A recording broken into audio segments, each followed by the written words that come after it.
Okay, dear students, today I'm going to, I don't say teach, I'm going to talk about grammar, say career, the recording. Okay, now see, grammar.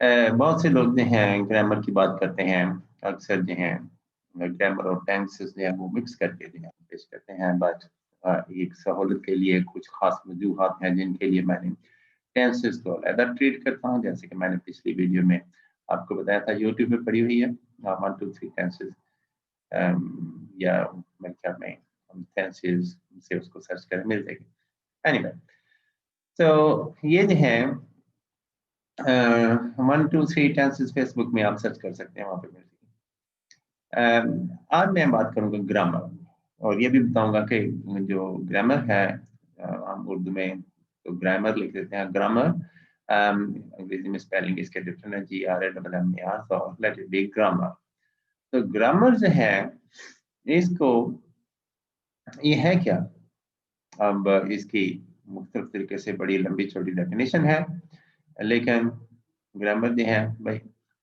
अगर आपने सही use कर दिया verb का जैसे form में है go went gone going ईट eight eaten eating ठीक है टेक टू टेकन टेकिंग कुछ तो ईडी से हम बना लेते हैं जैसे प्ले प्लेड प्लेड और कुछ हमें याद करनी पड़ती है ठीक है बहुत सी हैं ईडी से और रिक्वेस्ट रिक्वेस्टेड रिक्वेस्टेड और इस तरह से कुछ हमें याद करनी पड़ेंगी तो जो याद करनी है उनके लिए आप देख लीजिएगा ज्यादा नहीं है मेरे ख्याल में 50 के करीब होगी तो आज हम जो है बगैर आपका वक्त ज़ाया किए ग्रामर की तरफ आते हैं तो ग्रामर जो है इसकी एक आसान डेफिनेशन वन वर्ड डेफिनेशन जो है वो आप याद रखें बहुत जो है आपके काम की चीज़ है आप जो है याद तो रखना ही चाहिए आपको ठीक है तो let me C grammar grammar right so grammar is mainly the proper use of verb forms okay verb forms grammar is mainly the proper use of verb forms अब ये आपने अगर कर लिया तो ग्रामर का जो है बहुत बड़ा हिस्सा जो है आप समझ लें कि आपने कवर कर लिया ठीक है तो ग्रामर में जो है अब अगला क्वेश्चन भी आता है तो बहुत से स्टूडेंट्स हैं वो मुझे पूछेंगे जी proper use of verb forms होगा कैसे ठीक है तो इसके लिए कुछ वर्ड्स हैं जिनको हम सारे कहते हैं हेल्पिंग वर्ब्स कहते हैं ठीक है ऑक्सिलरी वर्ब्स भी कहते हैं मुख्तलिफ नाम है तो आपको परेशान होने की जरूरत नहीं बस जो भी हैं आप उनको याद रखने की कोशिश करें उनकी कौन सी किस्म है don't be worried about that okay तो फॉर्म में ये हम इनको आइडेंटिफाई करते हैं ऑलमोस्ट एवरीबॉडी तो पहली फॉर्म दूसरी फॉर्म और तीसरी फॉर्म और इन फॉर्म भी एक होती है उसका जिक्र कम किया जाता है तो लेट इट बी पहली फॉर्म दूसरी फॉर्म तीसरी फॉर्म और इन फॉर्म इनका इस्तेमाल हमने कैसे करना है इसके लिए एक तो यह है पहली फॉर्म के बारे में यह है कि डायरेक्ट यूज कर दें सब्जेक्ट के साथ I play I eat I right वगैरह वगैरह ठीक है तो एक तो इसका तरीकाकार इसका मैंने मेंशन भी किया था टेंसेस में S+1 टाइप के सेंटेंसेस होते हैं इजी होते हैं ठीक है और दूसरा ये है कि फर्स्ट फॉर्म मंदरजा ज़ैद अल्फाज में आपको बताते हैं अभी मैं लिखने लगा हूँ इनके साथ आप हमेशा फर्स्ट फॉर्म यूज कीजिएगा ये होगा फर्स्ट मैंने इसको फर्स्ट लिख दिया that means first form of verb ठीक है इन अल्फाज के साथ विल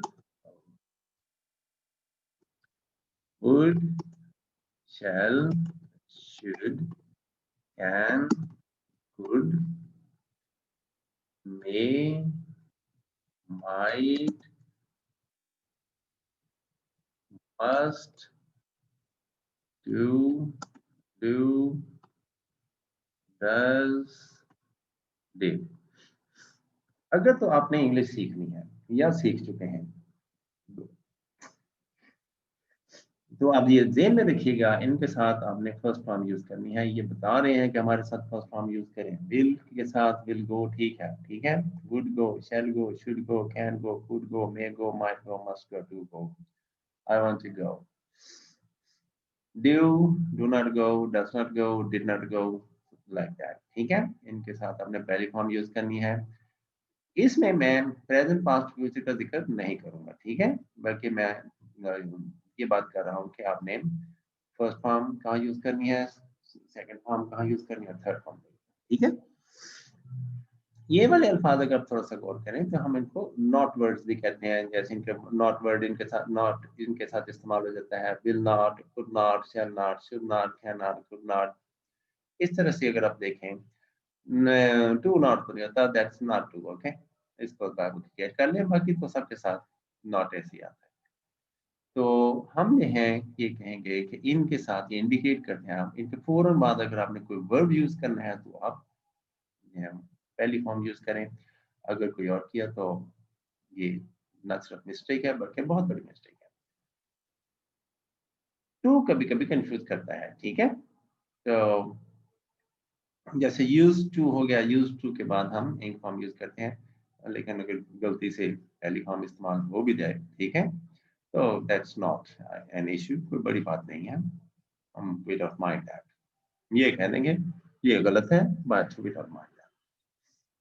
अब हम आते हैं, ये चीजें हैं जो मैंने अभी आपको लिखी है, ये हर अंग्रेजी बोलने वाले के दिमाग में, लिखने पढ़ने वाले के दिमाग में ये चीजें होती हैं, तब अंग्रेजी उसको आसान लगती है। जिस ये भूल गया, समझे, अंग्रेजी उसके लिए मुश्किल हो। एक और असूल है सेकंड फॉर्म। सेकंड फॉर्म जो है ये हमेशा सब्जेक्ट के साथ इस्तेमाल होती है। सब्जेक्ट और इसके दरमियान कोई नोट वर्ड नहीं आता, कोई हेल्पिंग वर्ब नहीं आता। ये टोटल वर्ड जो मैंने अभी लिखने हैं ये है 24, 17 मैंने लिखनी है, 4 और लिखूंगा, सॉरी 13 मैंने लिखनी है, 4 और लिखूंगा, उसके बाद 7 और लिखूंगा, ये 24 हो जाएंगे। तो सेकेंड फॉर्म जो है ये इससे पहले इन 24 वर्ड में से कोई नहीं आना चाहिए, ठीक है? अगर कोई आ गया तो ये आपने बहुत बड़ी मिस्टेक की। तो नो हेल्पिंग वर्ब, याद रखिएगा। ये जो वर्ड ऊपर लिखे हैं, जो मैं लिख रहा हूँ, ये हेल्पिंग वर्ब ही है, ठीक है? आप इनको हेल्पिंग वर्ड भी कह लें तो कोई कोई बात नहीं, ठीक है? ये हमें गाइड करते हैं कि हमने वर्ब कैसे यूज करना है। लो जी, सेकंड फॉर्म का भी क्लियर हो गया, दैट में अब हम ग्रामर सीख रहे हैं, ठीक है? थर्ड फॉर्म, थर्ड फॉर्म जो है इससे ये हम जो हेल्पिंग वर्ब आते हैं कि इनके थर्ड फॉर्म से पहले एक हेल्पिंग वर्ब होना जरूरी है। सेकंड फॉर्म तो आती ही डायरेक्ट है, ठीक है? ये तो होती है S+2 फॉर्म टाइप के सेंटेंसेस होते हैं। थर्ड फॉर्म से पहले अगर ये वर्ब है, ठीक है, थर्ड फॉर्म दो तरह से इस्तेमाल होती है, हेल्पिंग वर्ब के साथ और हेल्पिंग वर्ब के बगैर। अगर तो ये वर्ब है तो इससे पहले एक हेल्पिंग वर्ब जरूर होगा, ठीक है? वरना ये जो थर्ड फॉर्म है, ये बहुत से ग्रामर वाले मेरे पीछे पड़ जाएंगे, ये एडजेक्टिव बन जाती है, ठीक है? लाइक ब्रोकन पेन, टूटा हुआ पेन, ठीक है? तो इस तरह से मैंने तो अभी तक कैसे पढ़ा, मुझे तो ऐसे ही वो दिखता है, मैं तो यूज भी ऐसे ही करता हूँ। थर्ड फॉर्म जो है इससे पहले अगर हेल्पिंग वर्ब नहीं है तो ये एडजेक्टिव बन जाती है, ये वर्ब नहीं रहती है। तो अगर ये वर्ब है तो इससे पहले एक हेल्पिंग वर्ब होना जरूरी है, जो कि इनमें से एक होगा, हैज, हैव, हैड और बीइंग। बीइंग जो है ये बी की कोई भी शक्ल है, बी, बीन, बीइंग, ये तीनों वर्ड हैं अंग्रेजी में बहुत ही कॉम्प्लिकेशन पैदा करते हैं। जो शख्स इन तीनों को यूज करने में महारत रखता है वर्ब के साथ, ठीक है, हम टीचर खुद ही हाथ खड़े कर देते हैं, हम पता चल जाता है कि ये बंदा नॉर्मल नहीं है, स्टूडेंट नहीं है, ठीक है? He belongs to the category of teachers. अभी तक मैंने जब भी किसी को परखना हो तो बी, बिन, बीइंग का अगर कोई शख्स सही इस्तेमाल कर रहा हो तो he is not a student, he belongs to the category of teachers। और अक्सर जो हैं टीचर की बात का अगर गलती कर दें तो they fall to the category of students।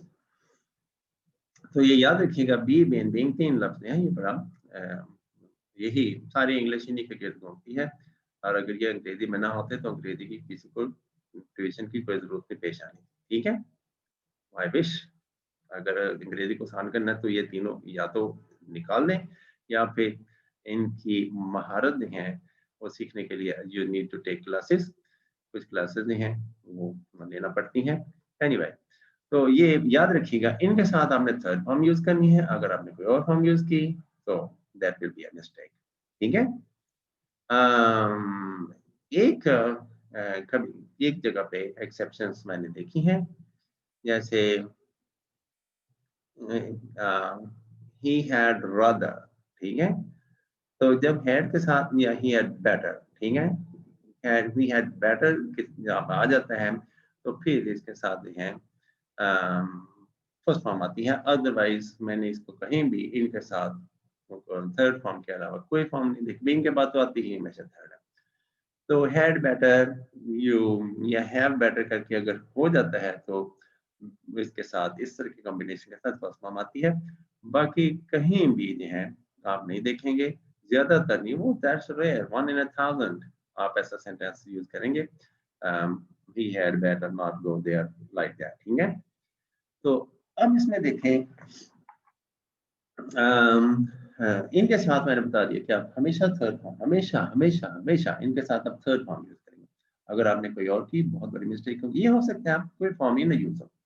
I have a house, he has a pen, ये सेंटेंसेस हैं, ये basically S plus one type के सेंटेंसेस हैं। इनके साथ ये सिंपल सेंटेंसेस हैं और काफी सिंपल सेंटेंसेस, ठीक है, like this is a book और इस तरह के सेंटेंसेस हैं। तो ही हैज, हाँ हैज जो है वो सिंगुलर के साथ आता है, हैव प्लूरल के साथ आता है। सिंगुलर आई और यू नहीं होना चाहिए। ठीक है, डू, ये जो फार्मूला है सिंगुलर आई और यू वाला जो है, ये जो है तीन जगह पे अप्लाई होता है।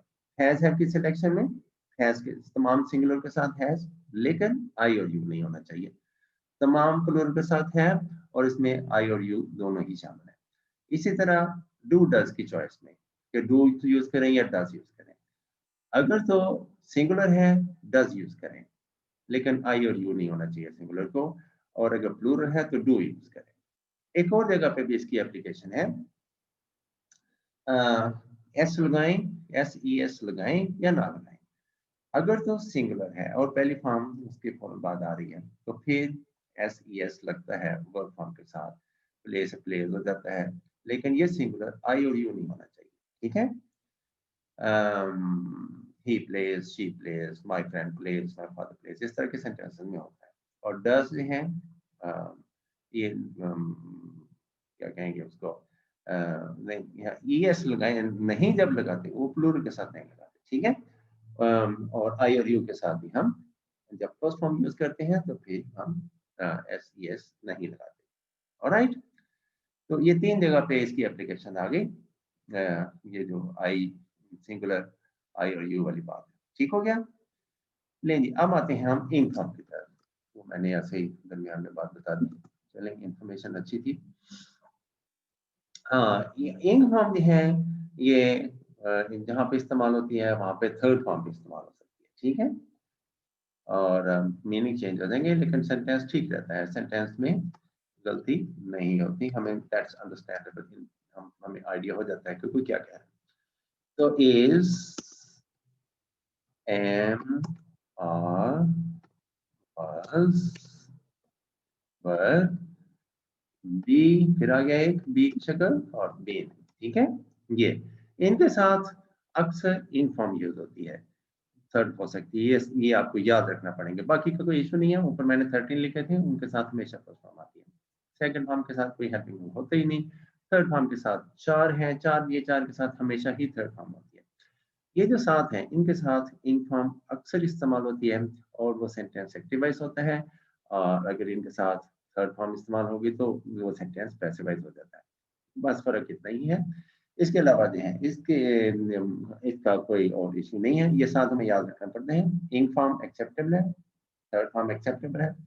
इनके साथ पहली और दूसरी फॉर्म कभी भी इस्तेमाल नहीं होती, और नेवर एवर एक्सेप्टेड, कभी भी उसको एक्सेप्ट नहीं किया जाता। ये आपकी मिस्टेक्स, अगर आपने इनकी वायलेशन की तो बहुत बड़ी मिस्टेक होगी। अगर आपने इनकी वायलेशन नहीं की, हो ही नहीं सकता आपको इंग्लिश ना आती हो, ये भी गारंटी है। अगर कोई शख्स इनकी वायलेशन नहीं करता, उसके राइटिंग में, बोलने में, लिखने में, पढ़ने में उसको इनका इश्यू नहीं है, ये खराबियाँ नहीं करता, तो हो ही नहीं सकता कि उस बंदे को अंग्रेजी ना आती है। ठीक है? अब मैंने इतनी बड़ी बात बता दिया, अब आप याद कर लें। अगर आपने इंग्लिश सीखनी है तो, नहीं तो फिर भई आपकी मर्ज़ी है। इसमें तो मैं और कुछ इससे ज़्यादा हेल्प तो नहीं कर सकता। अब ये देखिए ग्रामर के बारे में, ये थी चंद एक लाइनें हैं, ठीक है? और ये बहुत इम्पोर्टेंट है। इनके बगैर you can not gain confidence, आपको एतमाद नहीं मिल सकता, आप एक अच्छे टीचर नहीं बन सकते। जो मर्ज़ी कर लें, ठीक है? जैसे-जैसे आप एडमिन को फ़ॉलो करेंगे, आपका एतमाद बढ़ता जाएगा और आपके लिए इंग्लिश आसान होती जाएगी। तो दिस इज़ इसकी इम्पोर्टेंस यूँ ही समझें, एक बहुत बड़ा एक्सपेंसिव मोबाइल होता है, उसमें अंदर एक बैटरी होती है। ये इंग्लिश लैंग्वेज की बैटरी है। अगर आपने इसको निकाल दिया, लैंग्वेज डेड। अगर आपने इसको लगा दिया, तो या मोबाइल फ़ोन की आँखें खुल जाएँगी, लैंग्वेज की आँखें खुल जाएँगी। ठीक है? नहीं जी, आज का लेसन जो है वो इतना ही था ग्रामर के बारे में। मुझे उम्मीद है कि आपको ये जो वर्क मैंने आपको बताया है that is research based what I should say with accurate precision, okay? Research based accurate precision में ये है इसमें और इंग्लिश लैंग्वेज सीखने में ये बहुत मददगार है। आप प्रोनाउंसिएशन के पीछे जाएँ, जो मर्ज़ी जाएँ, जैसे मर्ज़ी करें, लेकिन इनकी खिलाफवर्जी ना करें, ठीक है? और अगर आप करते हैं तो और इनमें जो लैंग्वेज में आप ये देखेंगे बी, बिन, बिंग का इस्तेमाल आपको तंग करेगा, बाकी जो वर्ड हैं वो तो बहुत अच्छे हैं, वो बिल्कुल तंग नहीं करते। अब इजाज़त चाहता हूँ, ठीक है? मज़ीद इन्फॉर्मेशन के लिए इसमें मेरा में टेलीफ़ोन नंबर भी दिया हुआ है, छोटा-सा इंट्रोडक्शन भी है और आपने कोई इन्फॉर्मेशन लेनी हो मज़ीद मेरे बारे में, तो फ़ेसबुक पे आ जाएँ, ठीक है? वहाँ से या मुझे कॉल कर लें। ये मेरा फ़ेसबुक आईडी है 123 स्प्रिंग्स, ठीक है? अकेडमी बैरियर टाउन में है। जो अख्तर सईद वाली रोड है, सीधी जो मार्केट की तरफ आती है, जहाँ पे वो खत्म होती है, बिल्कुल सामने, ठीक है? अख्तर सईद हॉस्पिटल जो है बैरियर टाउन में, मशहूर है, तलवार चौक के पास आके जिस नंबर से पूछ लें और दे विल गाइड यू। और मज़ीद जो है, आप थोड़ा-सा आगे आएँ, तो एक गोल राउंड पार्क आता है, ठीक है? लेफ्ट साइड पे जब आप तलवार चौक से ग्रैंड मस्जिद की तरफ जा रहे होते हैं, तो ये तकरीबन ऑलमोस्ट सेंटर में जहाँ पे बिरयानी मास्टर वाले हैं, उनके पास जो है एक एक और रेस्टोरेंट है, बबली सजी आजकल है, पता नहीं कल को खत्म ना हो जाए, अल्लाह ना करे चलता ही रहे। तो बहुत से लोग जो हैं फैमिली हैं और बहुत फेमस है। उसके नीचे एक बिलियर्ड वाली दुकान है और एक वसीम एंड सन्स ये भी प्रॉपर्टी का ऑफिस है। उसके बिल्कुल ऊपर ये वसीम साहब का ही प्लाज़ा है और उनके वो फर्स्ट फ्लोर पे हैं, मैं सेकंड फ्लोर पे हूँ। तो आप ज़रूर तशरीफ़ लाएँ, let's have a cup of coffee if you अगर आपने इस बारे में कोई डिस्कशन करनी हो, कुछ मालूमात लेनी हो, कुछ राय का, तो लेट्स चैट समडे। कभी-कभी फ़ोन करके आइएगा, मेरा पता नहीं होता मैं ऑफ़िस में हूँ या ना हूँ। So if I'm in the office, we'll have a chat for a while. You're most welcome. नहीं जी, आज का ग्रामर के हवाले से ये बहुत अच्छा लेसन है और ये इंशाअल्लाह ताला अगर आपने पीएचडी भी कर ली तो आप मुझे दुआएँ देंगे। दुआ में याद रखें, अपना ख़्याल रखिएगा, ठीक है? एसओपीज़ जो है कोरोना वायरस के बारे में उससे मुतल्लिक जो है एसओपीज़ उनको भी फ़ॉलो करें। बाहर घर से बिला ज़रूरत ना ही निकलें, ठीक है? और अगर बाहर जाना हो तो पूरी एहतियात के साथ निकलें। बच्चों का ख़्याल रखें, बड़ों का ख़्याल रखें, अपना ख़्याल रखें, खुश रहें।